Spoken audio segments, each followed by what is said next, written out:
ఏం చేసేది, మన టైం అలా ఉంది. ఏంటి పురుషత్వం? ఏంటి ఆయన ఎత్తురు మరకలు? ఫ్లైట్ లోంచి కింద పడ్డానంటే.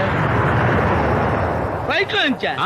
ఒకటికి వెళ్దామని బాత్రూమ్ డోర్ తెరబోయి మెయిన్ డోర్ తెచ్చాను, టపక్కని కింద పడ్డాను. నా టైం బాగుండి కైలాసగిరి కొండ మీద పడ్డాను. అదే సముద్రంలో పడి ఉంటే నా బతికేమైండేది.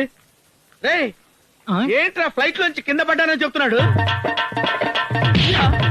అరే పట్టడా, ఏంట్రా మెడ మీద రక్తం అయింది? రైలు పట్టాల మీద తలపెట్టి పడుకున్నాను బాబు. 4-5 రైళ్లు నా మెడ మీద నుంచి వెళ్ళిపోయా. రైళ్ళ?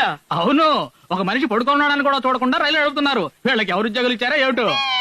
రే ఈడేంట్రా 4-5 రైళ్లు మెడ మెచ్చిపోయినాయి అంటాడు? అక్కడ ఒకటి మన వైపు వస్తున్నాడా? వాడే చెప్తాడు, చూద్దాం. నాకు ఆశ్చర్యంగానే ఉంది. ఒక ఎదుగా బెరగరు. ఏంటన్నా ఏం లేదు, ఏదో అడగబోయారు? ఏమి లేదు లేవయ్యా. లేదనా, షర్ట్కి ఎందుకు బురదైందనే కదా అడగబోయారు. ఏం లేదనా, అలసిపోయి రోడ్డు మీద అలాగే పడుకుండిపోయాను. ఒక బుల్డేజర్ అమాంతంగా వెళ్ళిపోయిందనా. ఇంకా నయం, వీలుకున్న బురద అంటుకోవడంతో తప్పించుకున్నాను. వస్తానన్నా.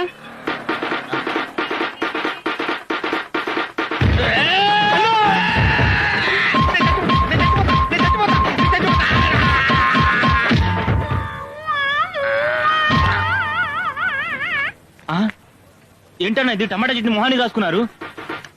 ఏంట్రా టమాటా చట్నీ మొహానికి రాసుకున్నారు ఏంటని అడిగాను. దీన్ని మీ ఊళ్ళో టమాటో చట్నీ అంటారా? ఏంటన్నా చూస్తే తెలియదు, ఎర్రగా ఉంది కదా. ఎర్రగా ఉంటే టమాటో చట్నీయా? అయ్యో రక్తం! నీకైతే రక్తం, నాకైతే టమాటో చట్నీ.